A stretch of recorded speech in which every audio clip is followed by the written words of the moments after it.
में optical instrument जो पढ़ रहे थे उसमें हम लोग सिंपल माइक्रोस्कोप पढ़ चुके थे। इस वीडियो में हम लोग कंपाउंड माइक्रोस्कोप के बारे में जानेंगे कि कंपाउंड माइक्रोस्कोप क्या होता है। तो सिंपल माइक्रोस्कोप की तरह भी कंपाउंड माइक्रोस्कोप छोटे से ऑब्जेक्ट को बड़ा मैग्नीफाई करके दिखाता है, उसका इमेज मैग्नीफाई इमेज बनाता है। अंतर यह है कि सिंपल माइक्रोस्कोप वस्तु को बहुत कम मैग्नीफाई करता है, लेकिन कंपाउंड माइक्रोस्कोप किसी बहुत छोटे से वस्तु को बहुत बड़ा, बहुत आवर्धित कर देता है, ज़्यादा मैग्नीफाई करता है। तो हम बात करते हैं कि कंपाउंड माइक्रोस्कोप का कंस्ट्रक्शन कैसे होता है, ये कैसा बना होता है। सिंपल तरीके से ऐसे समझ लें पहले कि ऐसे एक नली होती है, इस नली के दो किनारों पे दो उत्तल लेंस यानी कन्वेक्स लेंस लगाए जाते हैं और ये कुछ इस तरह से अरेंज होते हैं कि इस उत्तल लेंस को हम लोग आगे पीछे खिसका के इसके दोनों के बीच की दूरी को भी हम चेंज कर सकते हैं। ठीक है, यहाँ पे लिखा भी गया है कि इसमें दो कम फोकस दूरी के उत्तल लेंस एक सिलेंड्रिकल पाइप में लगे होते हैं। इसमें बोला गया है जैसे दो लेंस की हम लोग बात कर रहे थे, तो दो लेंस हैं, जैसे ऐसे समझें जैसे कि ये यहाँ पर दो एक ऐसे पाइप होगा, इसमें दो लेंस होगा, तो एक लेंस उत्तल लेंस, ये भी उत्तल लेंस। यहाँ पर एक लेंस जो यहाँ पर लगा होता है इसको हम लोग ऑब्जेक्टिव लेंस, और यहाँ जो लगा होता है उसको आईपीस लेंस बोलते हैं। अभी क्यों बोलते हैं आगे ये क्लियर होगा। तो यहाँ पर लिखा गया है कि पहला लेंस जिसका अपर्चर छोटा होता है, जैसे ऑब्जेक्टिव लेंस या अविदृश्यक लेंस इसको हिंदी में बोलते हैं, तथा दूसरा लेंस जिसका द्वारक बड़ा होता है इसको आईपीस लेंस कहते हैं।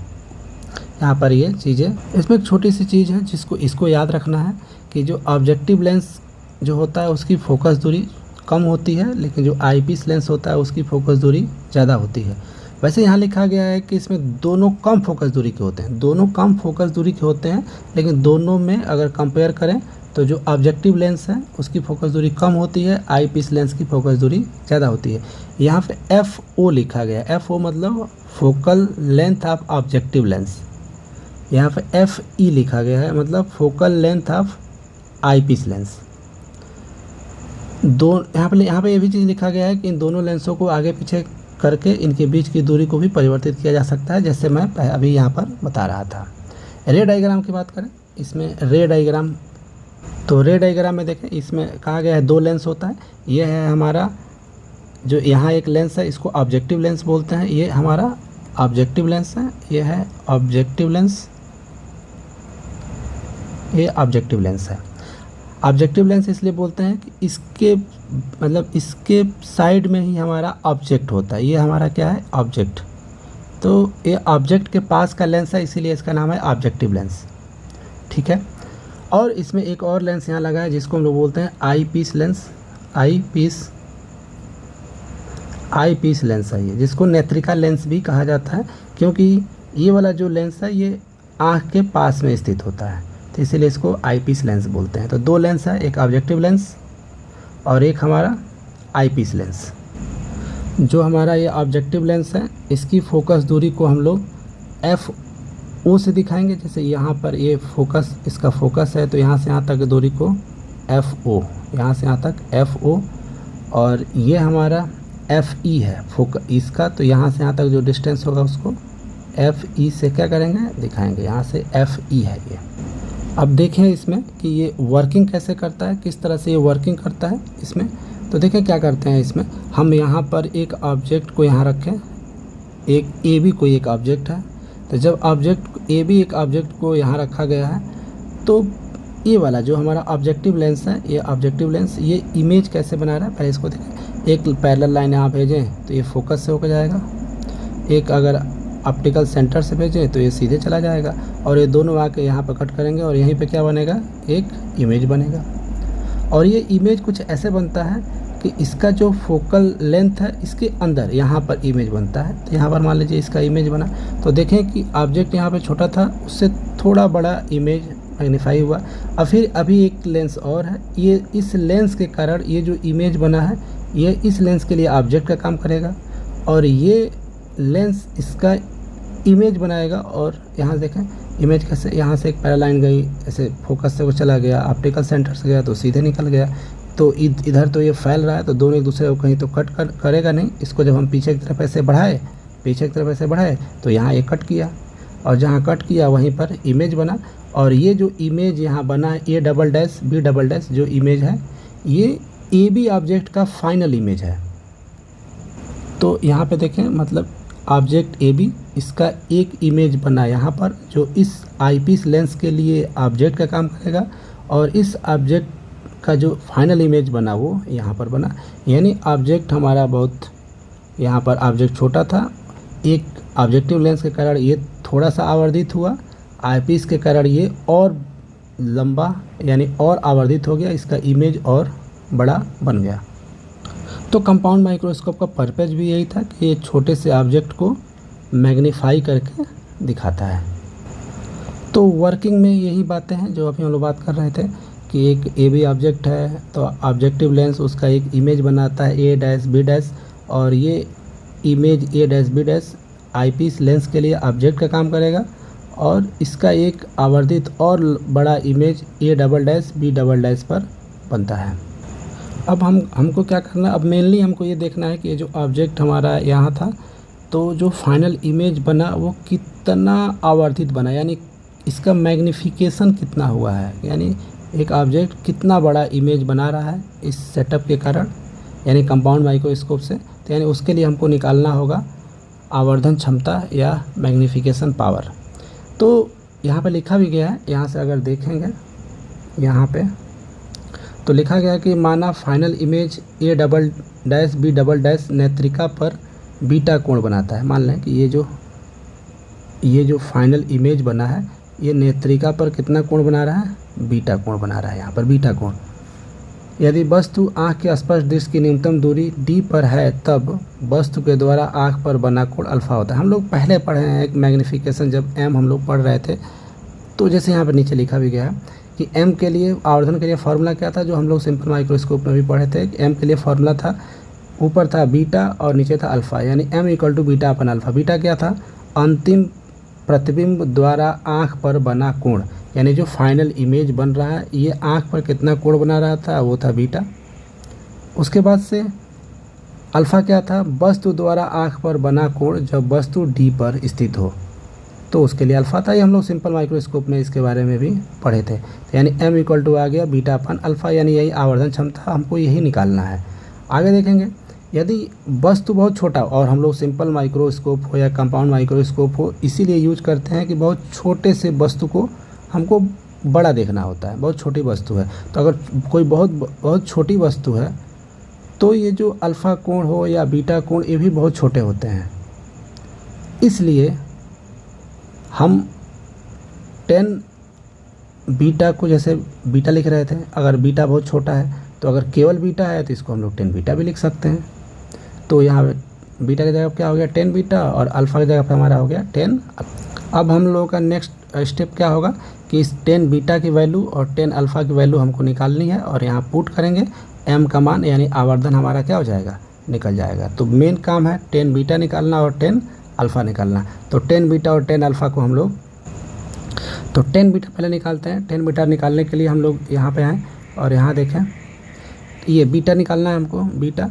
तो देखें 10, ये फाइनल इमेज के द्वारा जो यहाँ पर आँख पर, इधर आँख है, यहाँ से देखेंगे तो बीटा कोण बना रहा है, और ये बीटा कोण हमको निकालना है। तो बीटा कोण निकालने के लिए हम इस वाले ट्रायंगल में लें या इस वाले ट्रायंगल में, दोनों में बीटा आ रहा है, तो हम लोग इस वाले ट्रायंगल को ले लेते हैं और इसमें 10 बीटा निकालते हैं। यानी ट्रायंगल हमारा आएगा A dash B dash O dash, एक ट्रायंगल है, इसमें बीटा की वैल्यू तो ठीक है निकालते हैं। ट्रायंगल यहाँ पर लेते हैं, triangle A dash B dash O में 10 beta, 10 beta, 10 beta equal to, अगर यहाँ देखें तो 10 बीटा हमारा क्या आएगा, परपेंडिकुलर अपन बेस, यानी लंब बटा आधार। लंब कितना है, ए डैश बी डैश, और आधार क्या है, यहाँ से यहाँ तक, यहाँ से यहाँ। तो यहाँ पे लिख लेते हैं ए डैश बी डैश अपान ए डैश ओ डैश। यहाँ देख सकते हैं ये ए डैश बी डैश लंब, और आधार क्या हो जाएगा ए डैश ओ डैश, यहाँ से ए डैश ओ डैश, ये पूरा। तो इतना आ गया। हमारा ये आ गया। अब उसी तरह से अब हम निकाल सकते हैं 10 अल्फ़ा। तो 10 अल्फ़ा निकालते हैं। 10 अल्फ़ा के लिए हमको इस वाले फिगर से लेना देना नहीं है, हमको इसके लिए अलग से एक फिगर यहाँ पे एक डायग्राम बनाते हैं। और अल्फ़ा तभी होता है जो यहाँ पे लिखा गया, देखेंगे अल्फ़ा कब है, वस्तु द्वारा आँख पर बना कोण जब वस्तु डी पर हो। तो सिंपल इस एक अलग से एक फिगर बना के देखते हैं। एक वस्तु है ए बी, जो वस्तु हमारी ए बी है वो कहाँ होनी चाहिए, आँख से कितनी दूरी पर, आँख से हमारी डी दूरी पर अगर स्थित है तो उस टाइम जो वस्तु के द्वारा आँख पर जो इमेज बनता है, आँख पर जो कोण बनता है वही अल्फ़ा होता है। तो अल्फ़ा अगर यहाँ से निकालें तो 10 alpha equal to perpendicular upon base, यानी परपेंडिकुलर कितना, ए बी अपान यहाँ से यहाँ तक का डिस्टेंस, यानी कितना है ये डी। तो ए बी अपान डी ये हो जाएगा। तो ये 10 बीटा की वैल्यू और ये 10 अल्फ़ा की वैल्यू, इन दोनों को उठाएं और समीकरण 1 में क्या करें, रखें। तो समीकरण 1 से कह सकते हैं, मतलब 10 बीटा और 10 अल्फ़ा की वैल्यू यहाँ पर क्या कर रहे हैं, पुट कर रहे हैं। तो m इक्वल टू हमारा आ जाएगा 10 बीटा की जगह पर वैल्यू पुट करें यहाँ पर, तो ये हो जाएगा a dash b dash upon a dash o dash upon alpha की जगह पर कितना ए बी अपान डी, ये हमारा m निकल गया, इतना आएगा m। अब क्या करना है, इसको सॉल्व करते हैं। तो हम जानते हैं कि ये यहाँ मल्टीप्लाई हो जाता है और ये सबसे ऊपर मल्टीप्लाई हो जाता है। तो इसको जब यहाँ सॉल्व करेंगे तो ये m इक्वल टू हमारा आ जाएगा a dash b dash upon a dash o dash, और ये d ऊपर चला जाएगा तो ये हो जाएगा d, और नीचे ए बी क्या हो जाएगा, इसमें मल्टीप्लाई हो जाएगा तो यहाँ रहेगा ए बी। अब इसको थोड़ा सिंप्लीफाई कर लें, तो अगर यहाँ से सॉल्व कर लें तो m इक्वल टू हमारा आ जाएगा a dash b dash, A B को इधर कर लेते हैं, इसको इधर कर लेते हैं, यानी इसको इधर और इसको इधर। तो क्या हो जाएगा हमारा, ये हो जाएगा ए बी और इनटू ऊपर है डी और ये ए डैश ओ डैश, यही होगा। थोड़ा इसकी बात कर लें कि A dash B dash upon A B, इसको क्या लिखा जा सकता है। तो इसके लिए अगर हम यहाँ देखें, ये हमारा है ए डैश बी डैश, ये है हमारा ए डैश बी डैश और अपान ए बी था, तो ये है इस लेंस के देखें, अगर आई ऑब्जेक्टिव लेंस देखें तो ऑब्जेक्टिव लेंस के द्वारा ये बना इमेज है, यानी ये इमेज का हाइट, और ए बी क्या है, वस्तु का हाइट, यानी इमेज यानी प्रतिबिंब की ऊंचाई अपान वस्तु की ऊंचाई।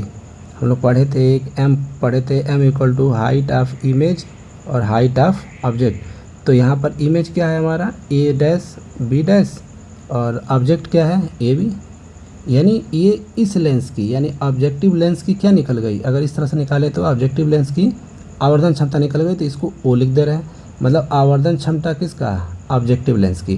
तो यानी इसकी जगह पर A dash B dash upon A B की जगह पर हम क्या लिख सकते हैं, एम ओ। तो ठीक है, तो इसको यहाँ पर लिख लेते हैं।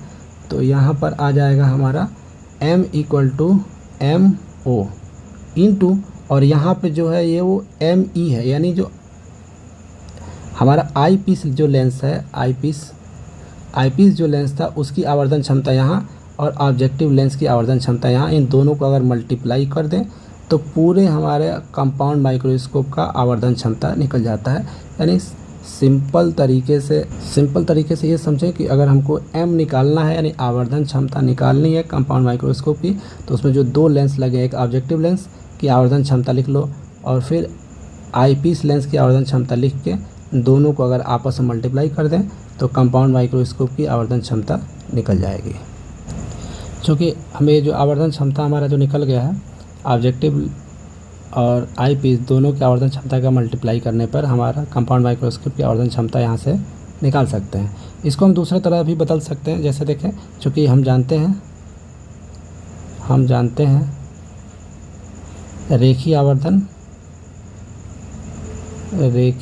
आवर्धन जो m होता है वो होता है v अपान यू। किसके लिए, लेंस की बात हो रही है, ये किसके लिए, लेंस के लिए, लेंस ही लगा है यहाँ पे, तो इसलिए लेंस के लिए हम यूज कर रहे हैं। और जब यही मिरर होता है तो -1 आ जाता है, यहाँ पर एक माइनस आ जाता है, तो यहाँ पे तो माइनस रहेगा नहीं, ये लेंस के लिए तो ये प्लस में होता है। अगर हम ये जो ऑब्जेक्टिव लेंस है, अगर इसको इस रूप में लिखना चाहें, जो ऑब्जेक्टिव ऑब्जेक्टिव लेंस की जो आवर्धन क्षमता निकाले हैं, अगर उसको इस रूप में लिखना चाहें तो लिख सकते हैं। कैसे देखें, अगर एम ओ निकालना हो तो क्या निकालना पड़ेगा, पहले वी रखना है एम ओ के लिए, तो एम ओ के लिए वी का यूज कौन कर रहा है, यहाँ देखें ये है एम ओ, मतलब इसकी आवर्धन क्षमता एम ओ भूली जा रही है, तो इसके लिए वी, जैसे फार्मूला हमारा यही है M equal to V by U. तो यहाँ से देखें इसके लिए जो हमारा v होगा वो क्या होगा, इसके लिए v हमारा यही है, तो इसको किससे दिखा दे, इसकी दूरी यहाँ से यहाँ तक, इसको यही इमेज की दूरी है, तो इमेज की दूरी को हम लोग दिखा देते हैं यहाँ पे। जैसे मान लो कि यहाँ से यहाँ तक v0 से यहाँ से यहाँ तक कितना v0, यहाँ से यहाँ तक। और जो प्रतिबिंब है वो कौन, वस्तु कौन है, वस्तु हमारा ये है, तो वस्तु की दूरी यहाँ से यहाँ तक हम मान ले रहे हैं यू ओ, मतलब ऑब्जेक्टिव के लिए यू ओ, ऑब्जेक्टिव के लिए प्रतिबिंब को वी ओ। तो इसको देखना है, ये हमारा होगा पॉजिटिव और ये हमारा होगा दूरी नेगेटिव, तो यहाँ रख सकते हैं। तो यहाँ पे जब हम पुट करेंगे वैल्यू, तो यहाँ पे आ रहा था हमारा ये वी ओ और अपन यू ओ, तो ये माइनस में आ रहा था और हमारा ये किस में आ रहा था, प्लस में। तो इतना हो गया, तो ये एम ओ का निकल जाएगा। उस तरह से अगर एम ई निकालेंगे आई पीस के लिए आवर्धन क्षमता, तो ये हमारा आ जाएगा डी अपान यू ई, ठीक है, डी अपन ए माइनस में आएगा और ए भी माइनस में आएगा, तो माइनस माइनस कट जाएगा, तो ये हमारा आएगा डी अपान यू ई। ये याद रखें दो बातें, एम ओ और एम ई का मान यहाँ पर रखेंगे, फिर यहाँ पुट करेंगे, तो एम बराबर हमको मिल जाएगा यहाँ पर वी ओ अपान यू ओ और इंटू डी अपान यू ई, यानी ये एक आवर्धन क्षमता का हमको एक फार्मूला मिल गया। यहाँ पर कंपाउंड माइक्रोस्कोप के आवर्धन क्षमता के लिए एक फार्मूला है। जैसे कि यहाँ पर जो ये हमारा मैग्नीफिकेशन का जो फार्मूला मिला है, इस मैग्नीफिकेशन के फार्मूले से हमको लेंस के फोकस दूरी के बारे में कोई इन्फॉर्मेशन नहीं मिल रहा है, यानी इसमें फोकस दूरी से रिलेटेड कोई इन्फॉर्मेशन हमको नहीं मिल रहा है। तो इस फार्मूले को हम कुछ ऐसे फार्मूले में चेंज करें जिसमें फोकस दूरी का टर्म भी क्या हमारा आ जाए। तो उसके लिए यहाँ पर हम इसमें भी दो केस बनाएंगे, दो केस लेके पढ़ेंगे। जैसे इसके पहले जब हम लोग सिंपल माइक्रोस्कोप पढ़े थे, सिंपल माइक्रोस्कोप, वहाँ भी दो केस लिए थे, तो इसमें भी दो केस लेते हैं। जो एक पहला केस नंबर फर्स्ट लेते हैं, उसमें भी सेम एकदम सेम जैसे उसमें था वैसे यहाँ भी। इसमें जब केस हम फर्स्ट लेते हैं और केस फर्स्ट में हम लोग ये मानते हैं कि यदि final image formed at D, अगर फाइनल इमेज अगर हमारा डी पे बनता है, यानी अंतिम प्रतिबिंब अगर हमारा डी पे बनता है, तब उस टाइम आवर्धन कितना होगा।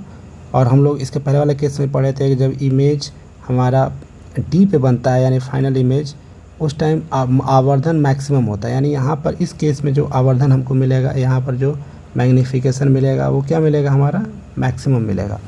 तो उस आवर्धन को कैसे इसमें अगर यहाँ देखें, अगर फाइनल इमेज अगर डी पे बनता है तो क्या होगा, जैसे ऐसा समझ लें कि यही हमारा फाइनल इमेज है। ये फाइनल इमेज अगर डी पे बनता है, यहाँ से यहाँ तक कितनी दूरी हो, डी, यानी यहाँ पर अगर ध्यान से देखेंगे तो जो वी ई है, यानी इसके द्वारा जो इमेज बन रहा है यहाँ पे, इसके द्वारा जो इमेज बन रहा है, यानी वी ई जिसको बोलेंगे ना, आई पीस के द्वारा बनने वाला इमेज की जो दूरी है उसको वी ई, और ये कितने के बराबर आएगा, ये आएगा माइनस डी के बराबर। क्योंकि कहाँ पर बन रहा है, किस में क्या है, डी पे बन रहा है, तो यहाँ से इधर है तो इसको क्या ले लेंगे, माइनस डी, यानी वी ई का मान कितना रखेंगे, माइनस डी। और उसी तरह से यू ई का मान, यू ई की बात करेंगे ना, इसके लिए यू ई, ये हमारा यू ई, और यू ई कितना, माइनस यू ई कितना ले लेंगे, यहाँ से माइनस यू ई। तो इसमें क्या आ जाएगा, तो इसमें आएगा, यहाँ पर रख लेते हैं, अगर यहाँ पे रखें, यहाँ पे हमको रखना होगा वी ई का मान हमको रखना होगा माइनस डी, और यू ई का मान हमको रखना होगा माइनस यू ई।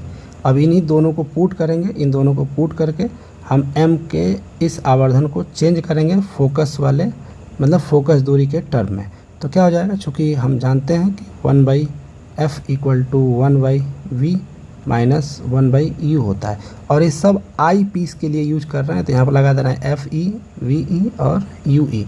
अब इसमें यहाँ पर जो वैल्यू है उसको इसमें पुट करते हैं और इसको एक बार सिंप्लीफाई करते हैं।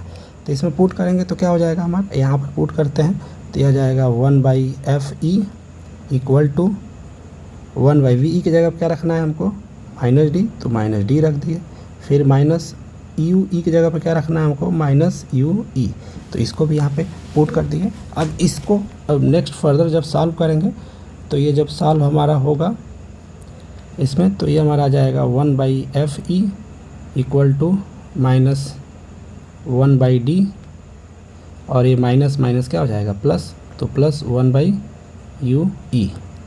अब इसको थोड़ा सिंप्लीफाई करते हैं, multiply both side by D, यानी D से दोनों तरफ गुणा करने पर, दोनों तरफ गुणा करने पर, दोनों तरफ गुणा कर दें तो सॉरी, ये जब यहाँ पर दोनों तरफ D से गुणा करेंगे तो हो जाएगा D/FE इक्वल टू, ये हो जाएगा -D/D और प्लस D/UE, तो D से D तो कैंसिल हो जाएगा यहाँ से, तो ये हो जाएगा 1। तो इसको थोड़ा सॉल्व करते हैं तो ये हो जाएगा D/FE equal to -1 plus D/UE।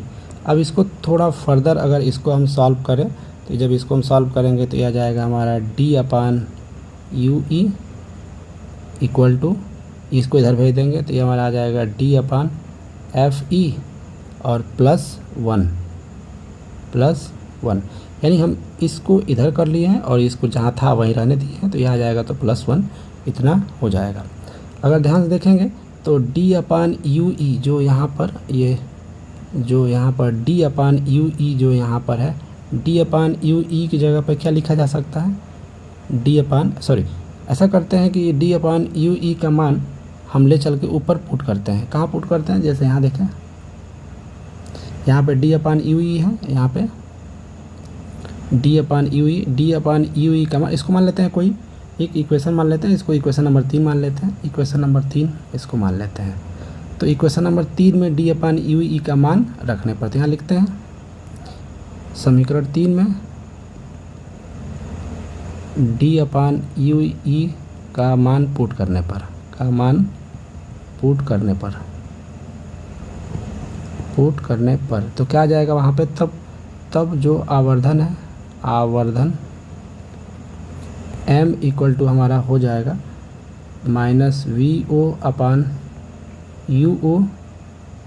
Into, यहाँ पे देखें इंटू, इसका ये तो पूरा वैसे ही रहेगा, इंटू D/UE की जगह पर क्या रख दें, D/UE की जगह पर रख देते हैं 1 प्लस D/FE। तो यहाँ पर एक हमको आवर्धन के लिए एक फार्मूला मिल गया, यहाँ पर ये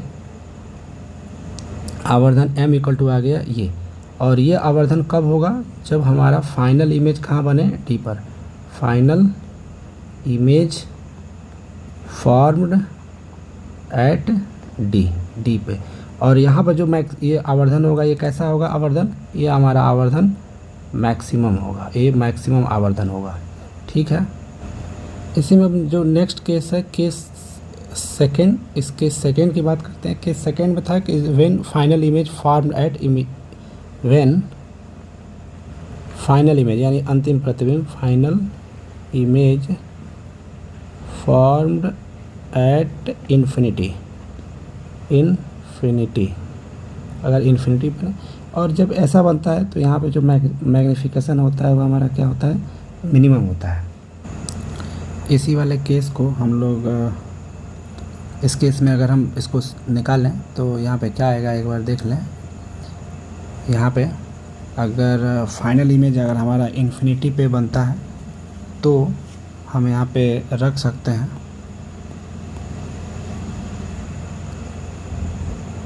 U equal to -UE put कर देंगे, और V फाइनल इमेज हमारा कहाँ बन रहा है, इन्फिनिटी पे, और F के जगह पे हम FE पुट कर देंगे। तो क्या आ जाएगा, वही लेंस फार्मूले से 1/F equal to 1/V minus 1/U put करते हैं, तो F के जगह पे FE इक्वल टू V की जगह पे हमारा इन्फिनिटी आ जाएगा, और U की जगह पे हमारा UE आ जाएगा। इसको सॉल्व करेंगे, सॉरी यू की जगह पे माइनस यू आएगा तो ये यहाँ कैंसिल हो जाएगा, तो 1/FE इक्वल टू 1/UE। अब इस वैल्यू को हम लोग पुट करते हैं, जो हम जानते हैं कि आवर्धन m इक्वल टू हमारा होता था माइनस VU अपान UO, और यहाँ पे था हमारा D अपान UE, ये हमारा आवर्धन आया था।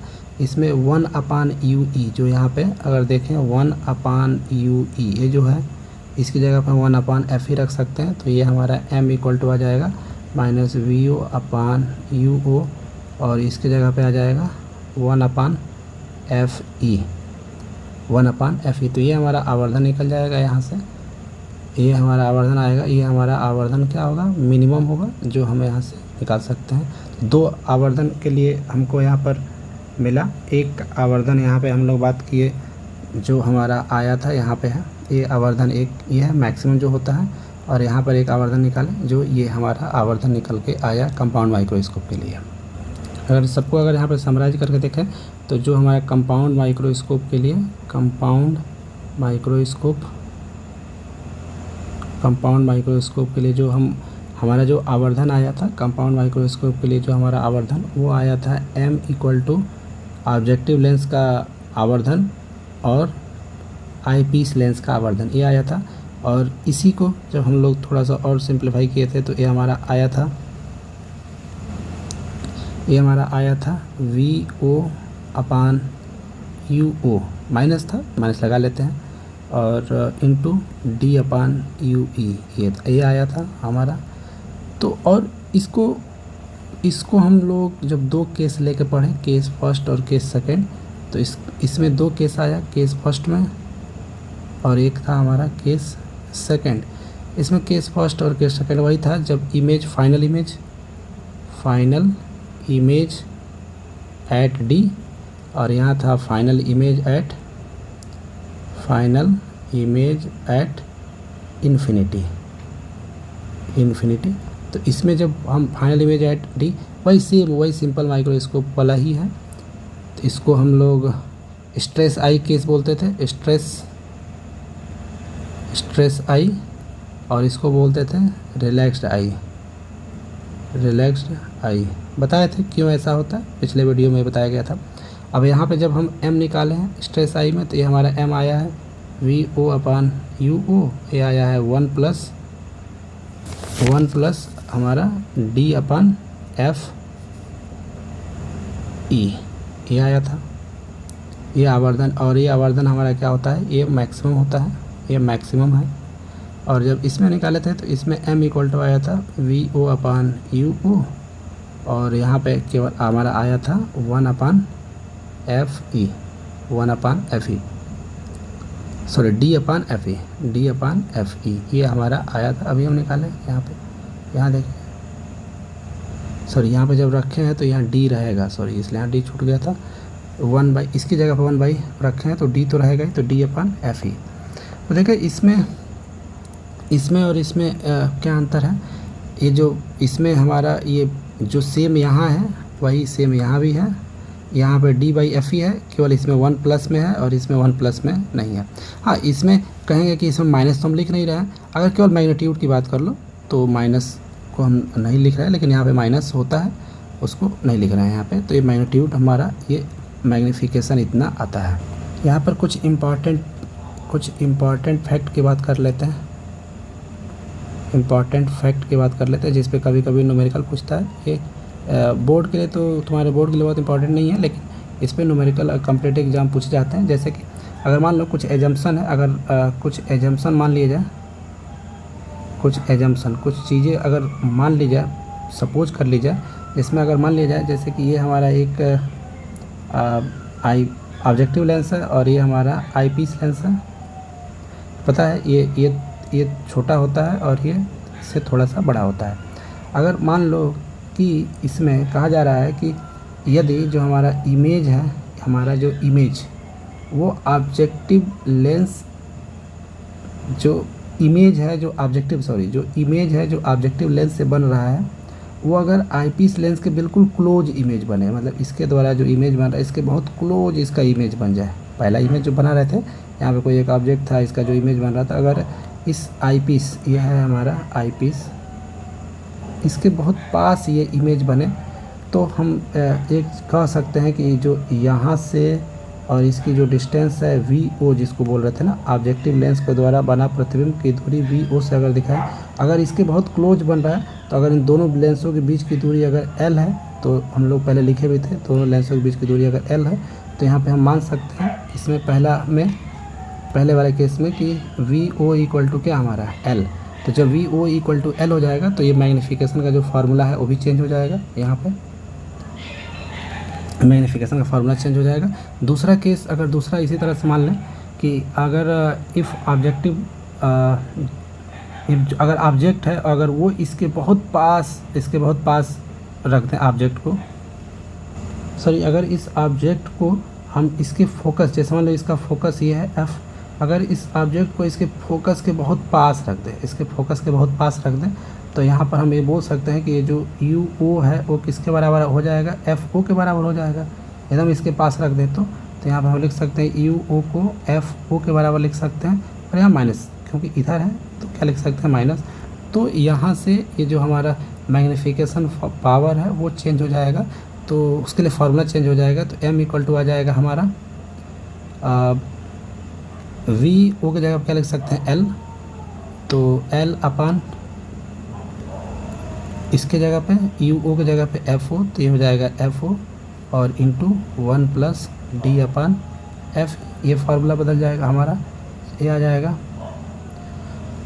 तो ये एक मैग्नीफिकेशन का फार्मूला मिलता है इन द टर्म ऑफ, किसके रूप में, लेंसों के बीच की दूरी के रूप में, ये L। अगर इसका मैग्नीट्यूड नहीं लेंगे तो यहाँ पे एक माइनस आता है, तो ये माइनस आएगा तो यहाँ भी क्या होगा, एक माइनस रहेगा। तो ये मैग्नीफिकेशन, ये भी बहुत इंपॉर्टेंट है, ये भी इस पे भी न्यूमेरिकल पूछे जाते हैं। ठीक है, तो इसको एक दो बार इस वीडियो को आप देखें और इस पे स्टेप बाय स्टेप जो इसमें चीज़ें बताई गई हैं, कैसे इसका डेरिवेशन है उसको बताया गया है, उसको एक बार पढ़ें, देखें और उसको एक कॉपी में नोट करें। उसके बाद से अब हम लोग इसमें जो नेक्स्ट अब हम लोग पढ़ने वाले हैं वो है टेलीस्कोप। तो हम लोग नेक्स्ट वीडियो में बात करेंगे टेलीस्कोप क्या है, और टेलीस्कोप में भी 2 तरह के टेलीस्कोप थे, तो इसको हम लोग नेक्स्ट वीडियो में पढ़ेंगे। और सिंपल माइक्रोस्कोप या कंपाउंड माइक्रोस्कोप या टेलीस्कोप, जो भी हम चीज़ें अभी नेक्स्ट में टेलीस्कोप पढ़ने वाले हैं, इन सब से रिलेटेड जो बोर्ड में जो क्वेश्चन पूछे गए हैं उस पर भी हम लोग बात करेंगे। जब टेलीस्कोप पढ़ लेंगे तो इससे क्वेश्चन कैसे कौन से पूछे गए हैं उस क्वेश्चन को भी लेके आएंगे और उसका सलूशन भी हम लोग करेंगे। ठीक है, थैंक यू।